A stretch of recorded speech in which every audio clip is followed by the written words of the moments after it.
안녕하세요. 저는 평생 부모 마음에 못 받고 용서 구할 기회도 없이 살아가야 하는 30대 기혼 여성입니다. 힘든 일에 있어서 어떤 사연이 더 고슬프고 어려운지 판가름하는 건 소용없는 행동이지 않나 싶지만 많고 많은 고통 중에 부모님 마음에 상처를 주는 행위는 죽을 때까지 저를 아프게 할 것 같아요. 다들 부모님께 특별하게 잘못했던 일들이 있으신가요? 자식이라면 부모님 가슴에 못 안 박는 사람 없다고 하지만 유독 부모님께 잊지 못할 상처를 줬던 기억이 있으실 겁니다. 부모님한테는 있을 때 잘해야 한다고 하는데 제가 몰랐기 때문에 부모님께 못해드렸던 것은 아닙니다. 게을러서 효도를 미루다 기회를 놓쳐버린 것도 아닙니다. 어리석게도 저는 당시 아빠가 너무 미워서 일부러 상처를 주고자 했던 철부지 장녀예요. 그래서 아빠한테 모진 말과 거리두기를 했었고 아빠에게 용서를 빌 수 있는 기회를 저 스스로 놓쳐가고 있었습니다. 이 글을 쓰면서 저는 또 한 번 자책하고 아빠를 사무치게 그리워하겠지만 하늘에 계신 아빠에게도 이 사연의 목소리가 닿기를 바라며 제 이야기를 들려드리고자 합니다. 저한테는 일명 구두쇠라 불리는 아빠가 있습니다. 저희 집은 어릴 때부터 돈이 없는 게 아닌데도 집만 멀쩡한 아파트였지 사는 행색은 곰팡이 드글드글한 반지하에 사는 사람처럼 못 먹고 살았습니다. 그것이 다 아빠가 심하게 짠돌이였기 때문이었죠. 저는 장녀이고 제 밑으로 여동생만 2명이 더 있었는데요. 요즘에 딸 3명이라고 하면 딸 부잣집이라 하잖아요. 또 딸 셋이라 주위에서 아빠를 부러워하는 사람들도 있고요. 그러나 우리 부모님은 막 저희 셋을 낳았을 적에는 절대 딸이 칭송받는 시대가 아니었습니다. 당시에 자식이 셋이라고 하면 그리 많은 다자녀도 아니었거든요.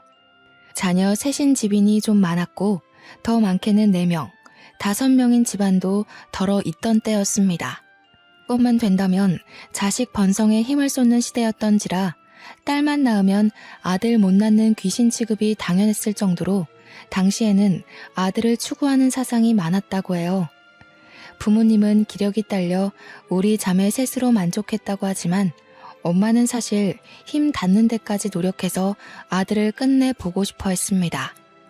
그러나 아빠가 냉철하게 딸 셋이면 됐다고 거절한 걸로 알아요. 제 기억 속에 아빠는 늘 바쁜 사람이었습니다. 아빠는 번번한 직장인이 아니었고 소소한 장사치였는데 아이스크림 장사라든지 케밥 장사, 도시락 장사 등등을 하면서 생계를 이어왔다고 엄마한테 들었어요. 그리고 거기서 남는 제품들은 늘 우리 몫이었고 워낙 폐기가 많다 보니 저희 집에서 외식이나 배달 같은 건 꿈도 못 꿨습니다. 또 아빠는 냉철한 사람이기도 했습니다. 딸이 셋이라지만 우리 집에선 딸이라고 아빠한테 애교 부리는 자식들이 없었어요. 그만큼 아빠가 너무 무서웠기 때문이죠. 엄마가 한 번씩 어린이날이나 우리 생일 때 외식 한번 하자고 하면 아빠가 그리 불같이 화를 냈던 게 기억에 생생합니다. 그런 쓰잘데기 없는 것들 챙길 시간에 애들 공부나 더 봐줘. 숙제는 제대로 하는지 저번에 막내 담임 선생님한테 전화 왔다면서 성적 내려갔다고. 허구한 날 돈 쓸 생각하면서 애들 허파에 바람 넣지 말고 학생으로서 공부에 집중하도록 시켜. 첫째가 벌써 초등학교 졸업할 때가 됐어요. 어린이 탈 벗기 전에 어린이날 선물은 받아봐야죠. 가족이 있는데 선물 한번 못 받아보는 게 말이 돼요? 하나 해주면 그 뒤에 줄줄이 해줘야 되는 거 몰라서 그래? 그것만 해도 돈이 얼만 줄 알아? 지금은 내가 벌고 당신이 아껴야 할 때야. 쉰소리 말고 가서 첫째 교복 좀 찾아와줘. 민식이 애 이번에 고등학교 간다길래 내가 교복 받아놨어. 남의 교복을요? 3년을 입어야 되는데 그냥 새로 하나 사줘요. 그러다가 해져서 어차피 사야 될 거예요. 저는 교복도 새 것을 입어본 적이 없었습니다. 엄마 말대로 입다가 해지면 그때서야 아빠가 교복을 사주었는데 그 교복이 다시 둘째한테 되물림되고 막내한테 되물림되고를 반복했죠. 막내는 한 번 대놓고 교복을 찢었다가 아빠한테 걸려서 그걸 기운 채로 학교를 다니는 꼴을 당하기로 했습니다. 아빠는 그만큼이나 바깥일을 하면서도 자릿세 말고는 사적인 돈을 단 100원도 안 쓰는 사람이었어요. 저희가 아빠 몰래 엄마한테 이것저것 갖고 싶다 사달라 조르면 아빠가 용케도 그걸 알고 저희를 혼내는 일상만 반복되었습니다. 저뿐만 아니라 동생들도 기념일날 외식하고 왔다는 친구들 얘기를 들으면 그렇게 부러워했어요. 저희는 외식이 어떤 기분인지, 밖에서 가족끼리 먹는 밥은 얼마나 맛있는지 친구들의 얘기를 통해서만 가족의 애를 느꼈던 것 같아요. 몰랐던 사실인데 저희가 어릴 적 사진은 덜어 있어도 돌사진이라고 할 만한 건 딱히 없더라고요.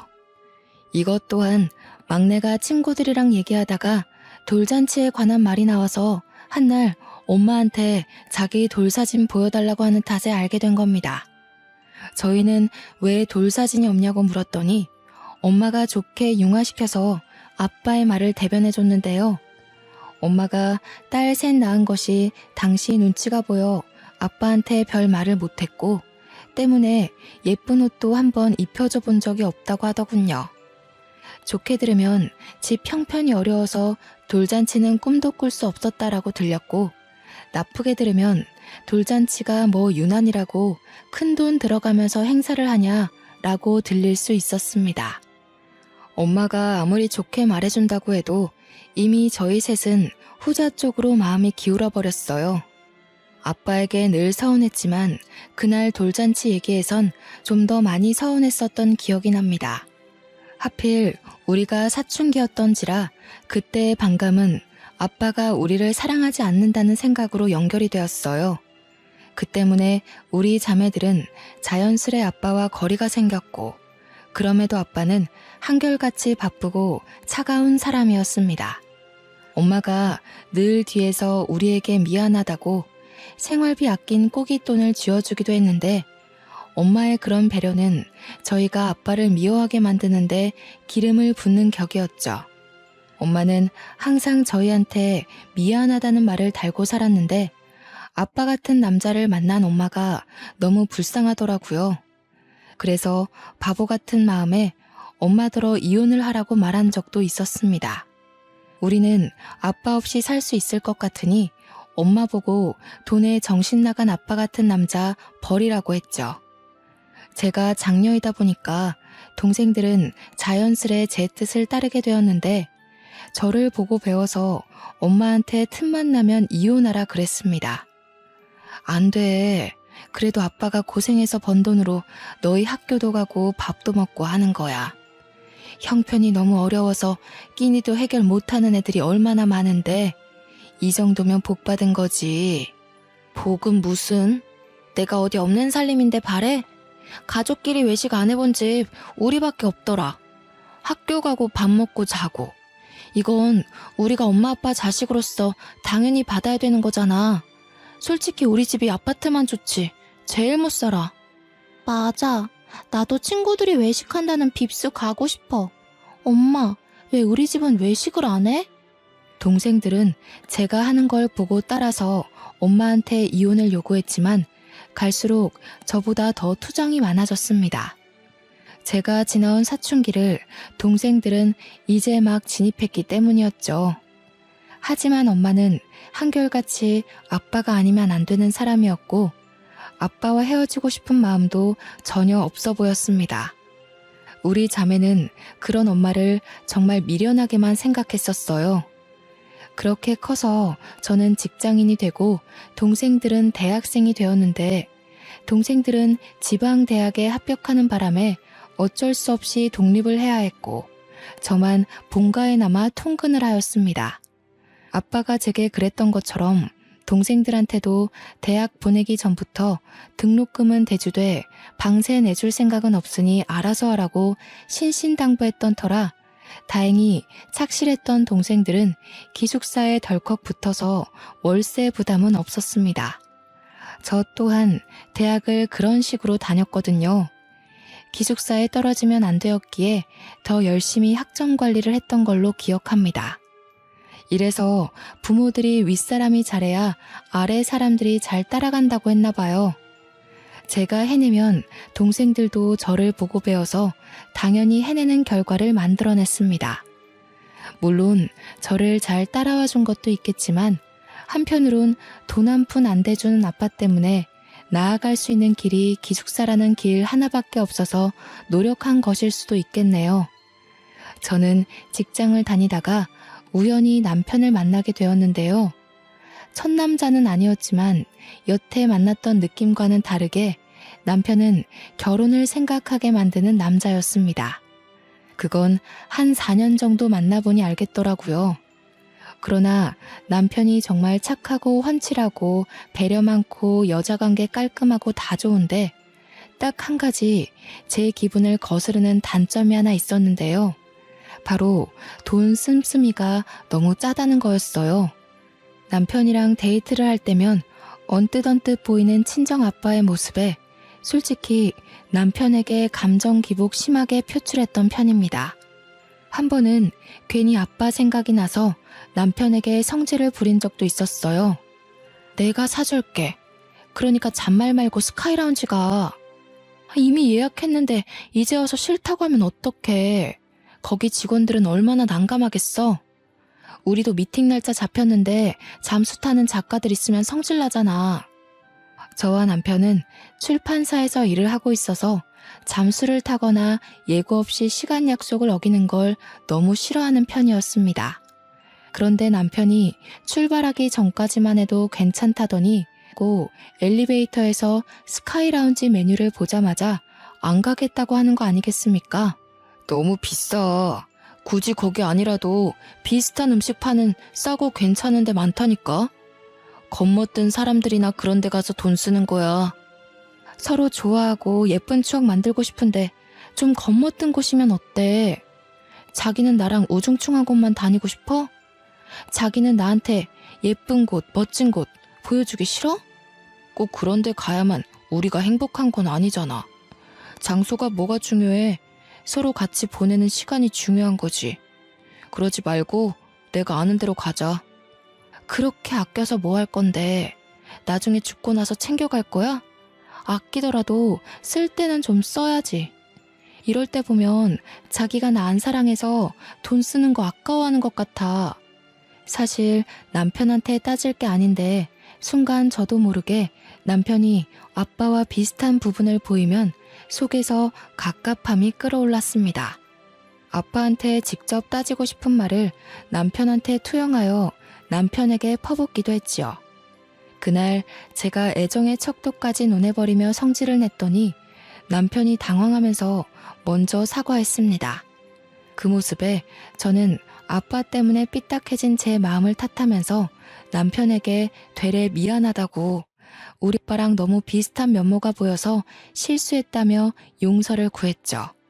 그리고 우리는 그날 남편의 제안으로 저녁 대신 술을 마시러 가서 서로의 집안 얘기를 하는 시간을 가졌습니다.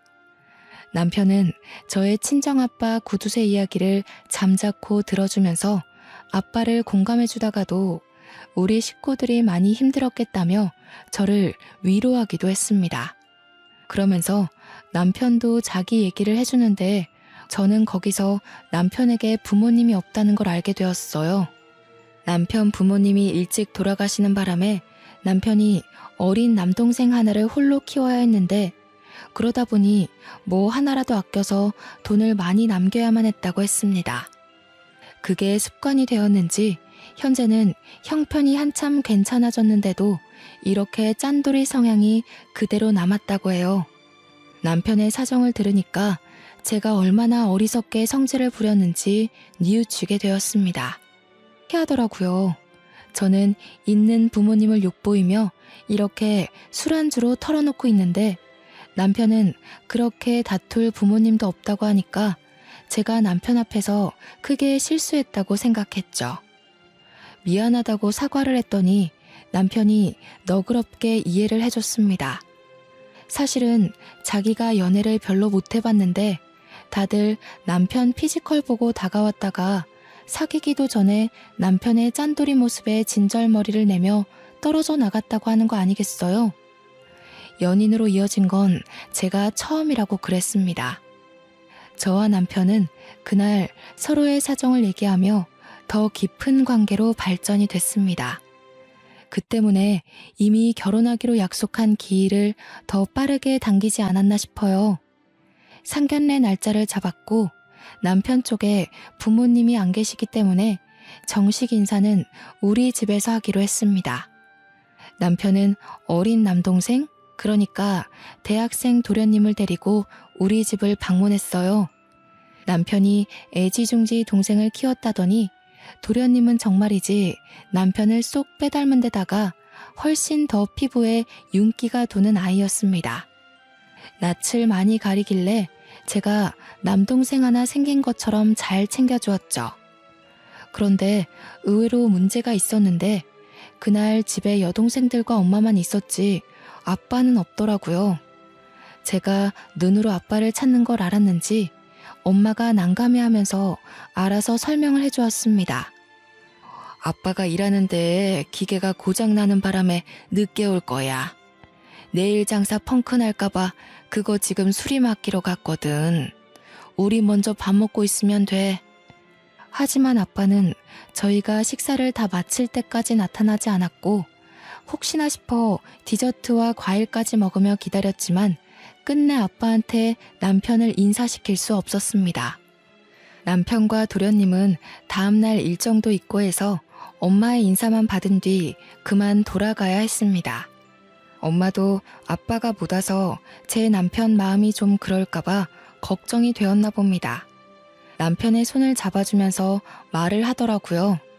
시간은 얼마든지 있으니까 집밥 생각나면 언제든 와서 들러.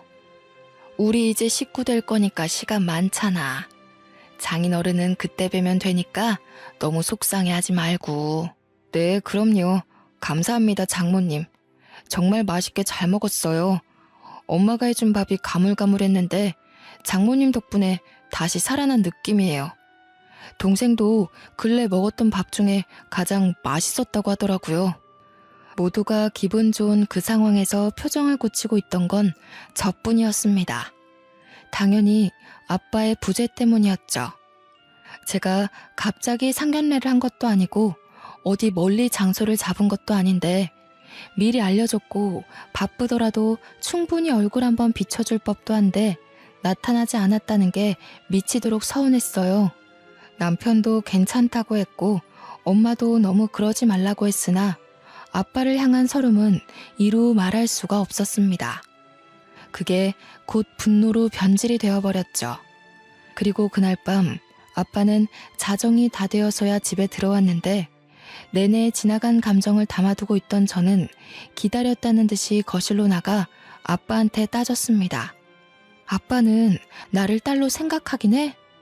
우리더러 시집은 무조건 가라더니 그래서 사위를 데려왔는데 왜 거들떠도 안 봐?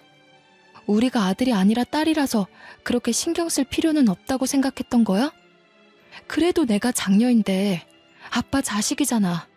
부모로서 아무것도 안 해줬으면서 적어도 딸이 어떤 남자한테 시집을 가는지는 궁금해야 되는 거 아니야?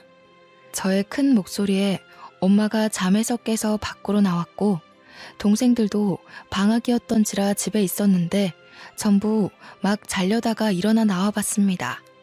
아빠는 제 말에도 피곤하다고 내일 얘기하자며 방에 들어가려 했어요. 저는 그런 아빠의 뒷모습에 대고 자식으로서 두고두고 벌받게 될 발언을 해버리고 말았습니다. 차라리 아빠가 없었으면 좋겠어. 우리가 학교 다니고 밥 먹고 한 게 다 아빠 덕분이라고? 그럼 뭐해? 내 기억 속엔 아빠랑 같이 보낸 추억이 전혀 없는데. 이럴 거면 그냥 우리 아빠 하지 마. 아빠는 그 시간 제 말을 끝까지 듣고도 아무 대답 없었습니다. 등을 보인 채로 묵묵히 서 있다가 제게 겨우 남긴 말이 고작 더 할 말 남았냐고 묻기만 할 뿐이었어요. 그러더니 그대로 방에 들어가 버렸죠. 어리석어도 너무 어리석었던 저는 그게 또 서운하여 아빠가 들어간 방문에 대고 나는 이제 아빠 딸 안 할 거라고 소리를 질러버렸습니다.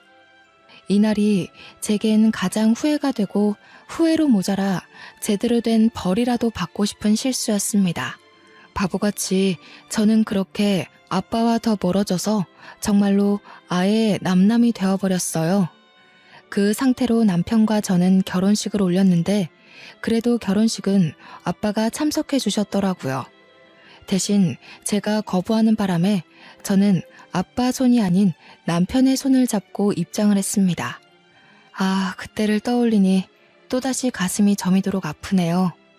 아빠가 멀리서 박수만 치고 있었는데 눈길이라도 한번 줄 걸 그랬습니다. 어쩜 못나도 이렇게 못난 짓을 할 수가 있었을까요? 저희 부부는 친정엄마가 반평생 모았다는 돈을 선물로 받아 신혼집에 보태었습니다. 그렇게 저는 우리 자매 중 가장 늦게 독립을 하게 되었죠. 그때까지도 아빠랑은 안부 전화 따위 안 하고 엄마한테만 연락을 했어요. 남편이 엄마가 해주는 반찬 너무 맛있게 잘 먹네? 내가 돈 붙여줄 테니까 좀 더 만들어줄 수 있어? 내일쯤 한번 들릴게. 그래, 얼마든지. 용서방이 잘 먹는다고 하니까 기분이 좋네. 그나저나 넌 아빠한테 한 번씩 연락하니? 아빠가 요즘 너 어떻게 사나 한 번씩 물어보던데. 문자라도 한 통 남겨주지 그래. 나랑 아빠 사이 어떤지 몰라서 그래? 나는 아빠한테 아직 서운한 감정 남았어. 솔직히 아빠가 먼저 사과하지 않으면 마음 풀 생각도 없어.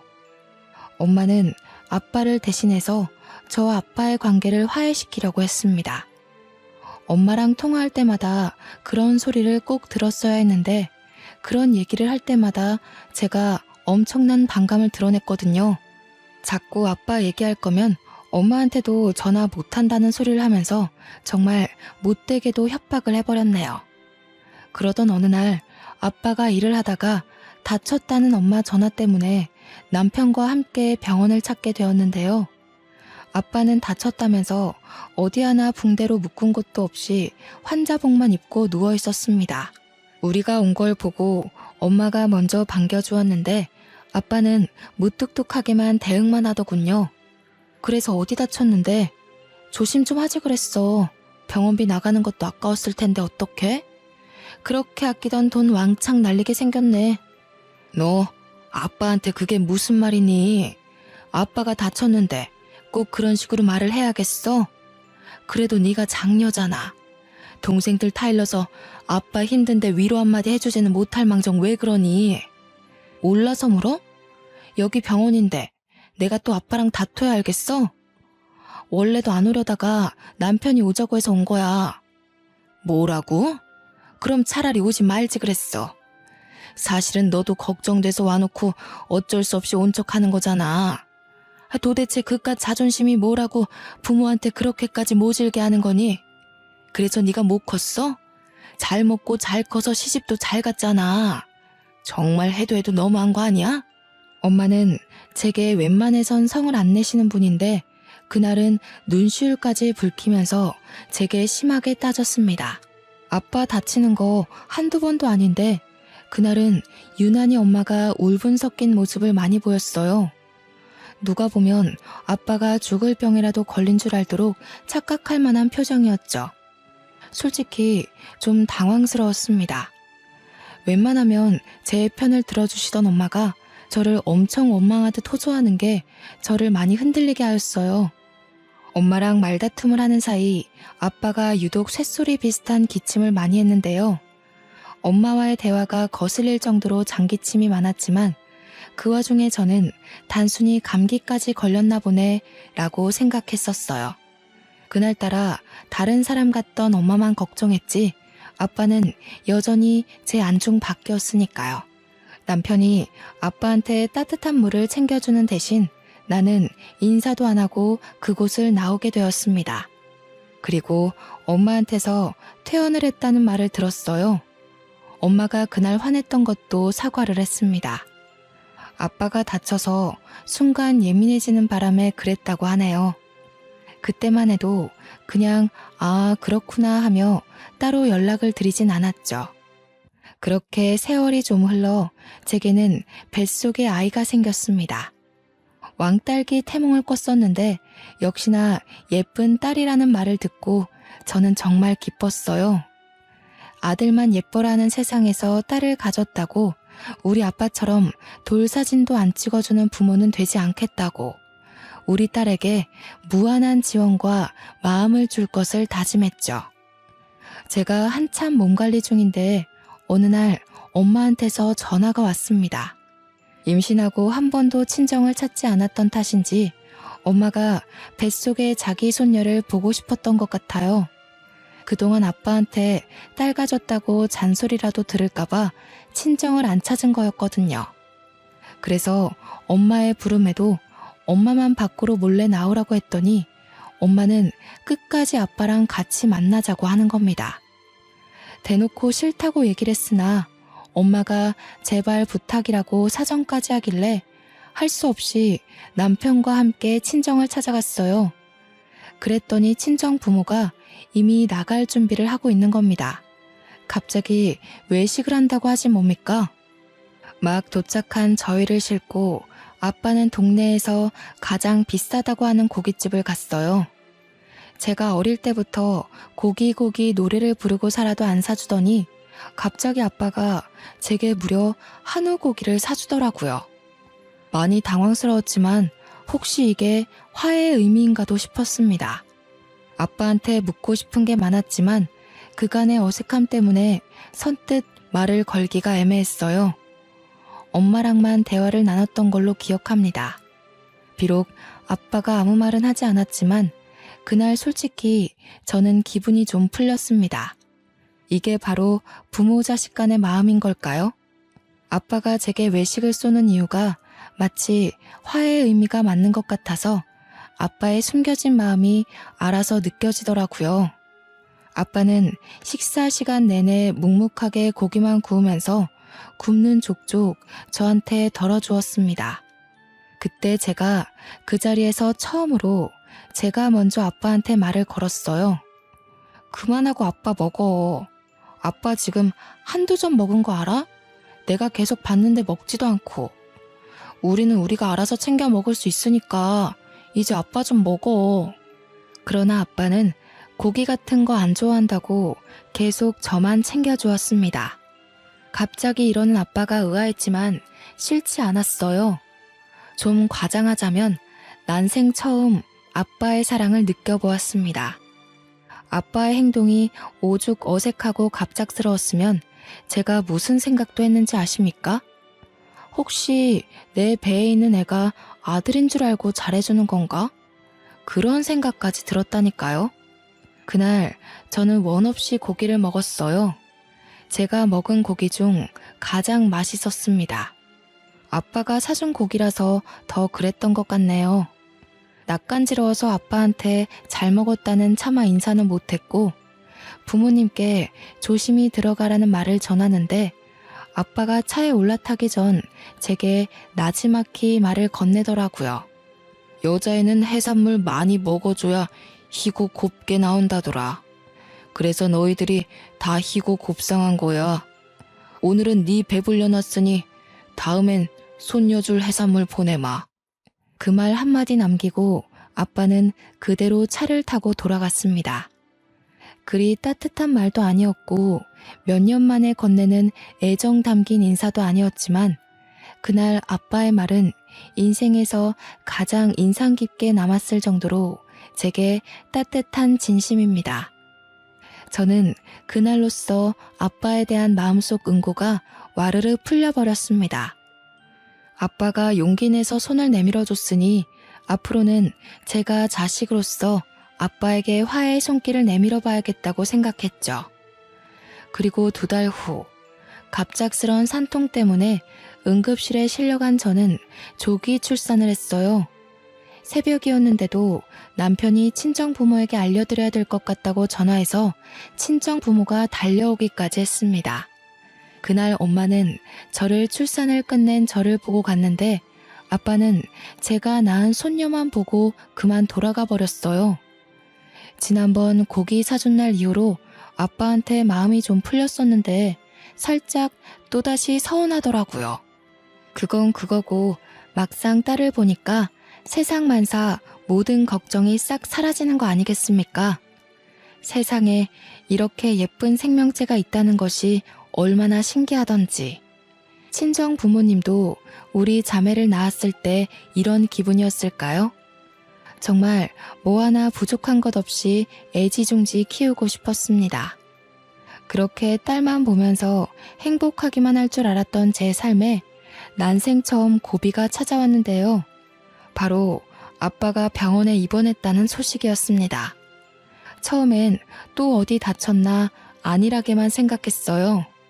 하지만 엄마가 전화에 대고 울먹이는 소리가 심상치 않았고 숨을 헐떡이면서도 엄마는 그만 솔직히 얘기해줘야 될 것 같다며 아빠에 관한 사실을 얘기해 주었습니다. 니네 아빠 소세포 폐암이란다. 지난번에도 다친 게 아니라 폐암 때문에 병원 입원했던 거야. 아빠가 너희들한테 알리지 말라고 그렇게 호통을 치니 말을 못했어. 그런데 너네 아빠가 오늘 밤에 갑자기 쓰러져 버렸지 뭐니? 어떡하면 좋아. 니네 아빠가 얼마나 열심히 살았는데 이제 좀 편하라고 하니까 이런 날벼락 같은 일이 생겼다. 네 아빠 불쌍해서 어쩌니? 아빠가 길어봤자 1년밖에 살지 못한다는 충격적인 소식을 듣고 저는 남편에게 애를 맡긴 후 병원을 찾아갔습니다.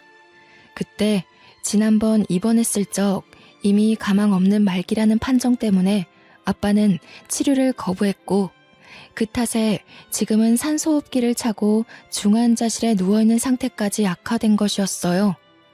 저녁이라서 당장은 면회를 한 명씩 해줄 수 있다길래 엄마는 이미 하고 나왔으니 몇 시간 뒤에 한 번 남은 면회를 저더러 들어가라 했습니다. 저는 엄마와 같이 중환자실 앞에서 내내 기다렸다가 간호사의 부름에 안으로 들어갔고 아빠는 때마침 눈을 뜨고 있었어요.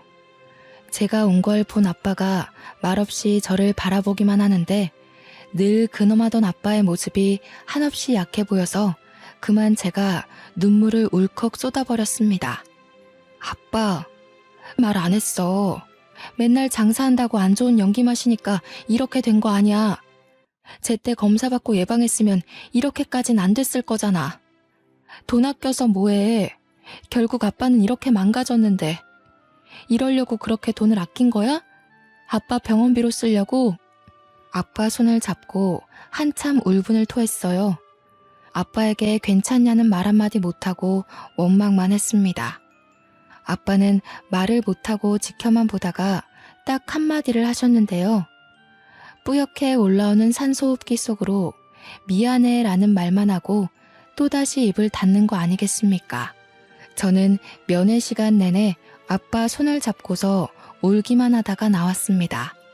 그 면회 때 본 모습이 아빠가 멀쩡한 정신을 붙들고 있는 마지막이 될 줄은 몰랐습니다. 야속하게도 아빠는 빠르게 기가 쇠해졌고 나중에는 면회도 불가할 만큼 정신이 왔다 갔다 했죠. 컨디션이 저조하기까지 너무 순식간으로 병세가 악화되었어요. 그럼에도 저는 정신 못 차리는 엄마를 위로하면서 매일 엄마 손을 잡고 아빠를 보러 갔습니다. 아빠가 살아생전에도 이렇게 많이 얼굴 마주해주지 못했는데 다 죽어가는 그 앞에서 제 모습을 보이고 있자니 미치도록 후회스럽고 제 자신이 용서가 안 되어 너무 힘들었습니다. 그리고 동생들과 남편까지 아빠를 보러 병원으로 왔던 날 저는 아빠의 눈물을 처음 보았어요. 가족을 들여보내주는 시간이 있었는데 아빠는 누가 봐도 정신이 온전치 못했고 초점이 이상했거든요. 그럼에도 불구하고 울고 있는 가족들을 알고 있는 건지 아빠 눈가에서 눈물이 흘렀지 뭡니까. 그걸 보고 엄마는 아빠의 얼굴을 한참이나 쓰다듬으며 통곡을 했습니다. 세상이 무심하기도 하지. 당신이 어떻게 살았는데. 딴짓 한 번 안 하고 얼마나 가족을 위하면서 살았는데. 이제 좀 두 다리 뻗으려고 하니까 왜 이렇게 가버려요. 나더러 당신 없이 어떻게 살라고. 여보, 나만 두고 가지 마요.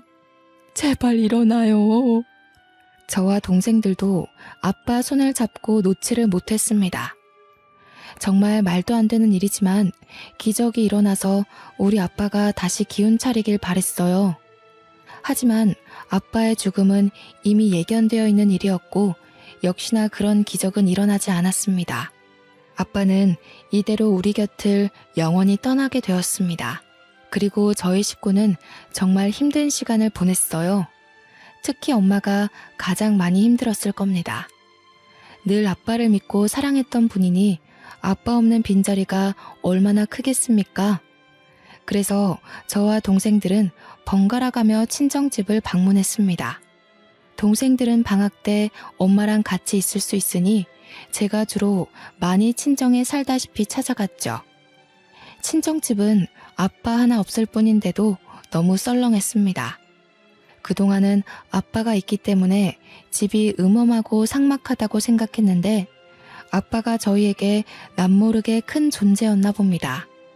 아빠 없는 집은 자칫 공과 같은 느낌이 들었습니다. 한날 엄마가 방에서 아빠 물건을 정리하다 말고 우리 자매를 동시에 부른 적이 있었는데요. 엄마는 거실에 저희를 앉혀놓고 저희 앞으로 통장 2개씩을 나눠주었습니다. 그리고 그 통장을 열어보니 2개의 통장을 통틀어 5억이란 돈이 담겨 있었어요. 네 아빠가 너희를 사랑하지 않는다고 생각했지? 그랬을 수도 있지. 하지만 아빠는 미리 알았던 거야. 너희가 딸이기에 우리 세대 부모라면 기본적으로 딸을 낮잡아 보잖니. 아빠는 너희가 어디 가서도 대접받을 수 있게 힘을 주려고 했어. 너희 이름으로 땅도 사놓았거든. 그러니까 엄마 말은 아빠가 훗날 저희가 커서 사회를 나가거나 결혼을 하게 되면 여자라는 이유로 무시를 받을까봐 힘을 주기 위해 돈을 모았다고 얘기를 하더라고요. 미친 듯이 돈만 모으면서 조금이라도 저희 위상을 높여주려고 했다는 거 아니겠습니까? 아빠는 엄마랑 결혼하고 엄마를 시댁의 무시로부터 지켜주지 못해서 미안하다고 그렇게 고개를 숙였어. 시댁에서 엄마를 좀 많이 괴롭혔거든. 아빠는 너희들도 시집가서 이 엄마처럼 고스란히 그 고통을 겪게 될까봐 돈이라도 꼭 쥐어주려고 했던 거야. 아빠가 방법이 좀 달라서 그렇지 하루 한시도 안 빼놓고 너희 생각만 했어.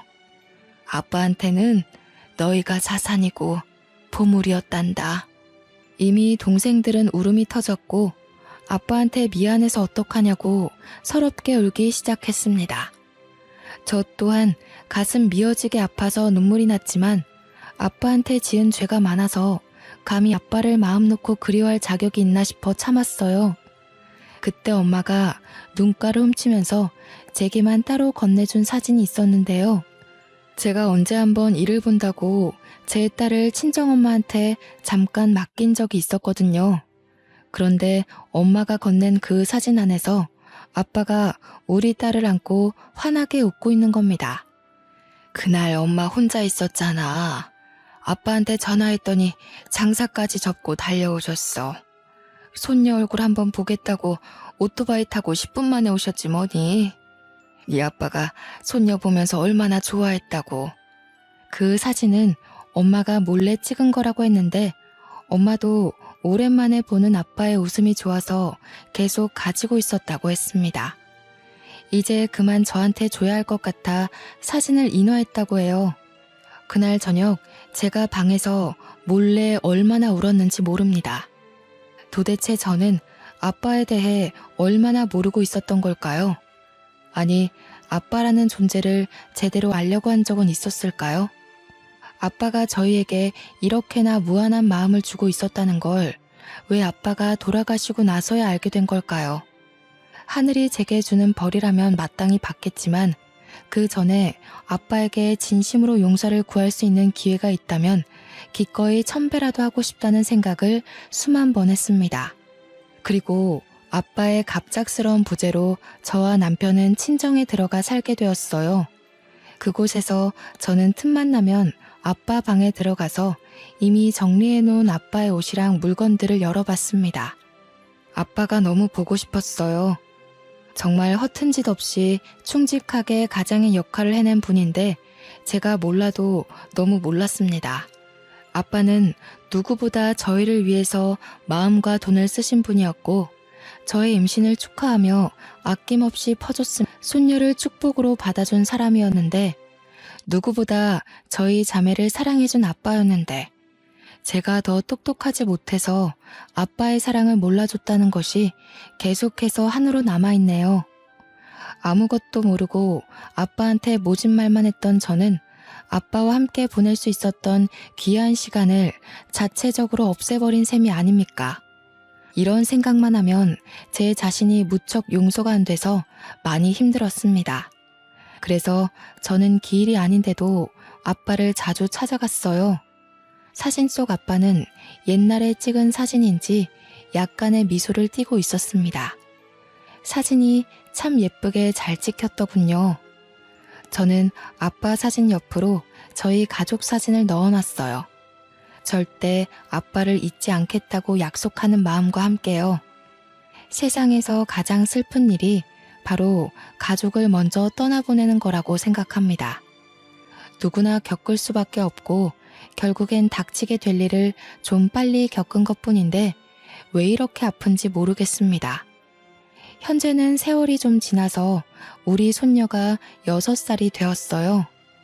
손녀를 많이 사랑해줬던 아빠가 혹시 제 딸을 많이 보고 싶어 할까봐 아빠 기일마다 딸을 꼭 데리고 방문을 합니다.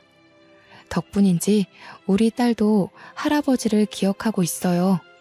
물론 직접 만난 기억은 못하지만 사진을 보면서 할아버지가 이런 사람이다 하고 얼굴을 아는 것 같더라고요. 그리고 저는 주책맞게도 아직까지 눈물을 흘린답니다. 아빠만 보면 자동적으로 가슴이 아프고 눈물샘이 반응을 해요. 그날은 하루 종일 아무것도 못하고 지쳐 잠들 때까지 울기만 했죠. 불효를 저지른 것에 대한 대가가 아닌가 싶습니다. 참, 이건 엄마가 깜빡하고 제게 뒤늦게 말해준 건데요. 엄마가 저희 신혼집 구하라고 줬다던 돈 있잖아요. 그게 사실은 아빠가 준 돈이라고 하더라고요. 당시 제가 아빠를 외면하던 때였기에 아빠가 자기가 주는 돈이라고 하면 내가 안 받을 것 같다고 엄마한테 거짓말을 시켰다고 합니다. 정말 저는 아빠한테 잘못한 채로 천벌 받고 있는 게 맞나 봐요. 제 자신이 쪽팔리고 한심해서 죽을 것처럼 힘들더군요. 죽을 정도로 힘든 적이 없어서 이만큼 아픈 건지도 몰랐어요. 앞으로 누가 죽을 만큼 힘든 일이 있다고 하면 진심으로 경청하고 보듬어줘야겠습니다. 여기까지 글을 써오는 내내 저는 계속 벌을 받는 기분이었습니다. 울면서 속죄하며 쓰다 보니 벌써 하루가 다 갔네요. 라디오가 하늘에까지 닿는 일은 없겠지만 라디오에서 퍼지는 음파가 우연이라도 하늘에까지 울려서 아빠가 들을 수 있었으면 좋겠습니다. 제가 모르는 세상에 꼭 그런 기적이 있길 바래요. 그렇게 생각하면서 꼭 아빠한테 말해주고 싶어요. 미안했다고. 아빠 목숨 다해서 우리를 사랑해줘서 고맙다고. 우리 아빠 짠돌이 아니고 최고로 훌륭한 아빠였다고. 단 한 번만이라도 아빠가 꿈에 나온다면 꼭 안아주면서 하고 싶은 고백도 있는데 바로 사랑한다는 말입니다. 솔직히 가족끼리 그런 직설적인 표현하는 게 너무 낯간지럽지 않잖아요. 너무 쉬운 말인데도 희한하게 가족들한테는 그 말이 잘 안 나오지 않습니까?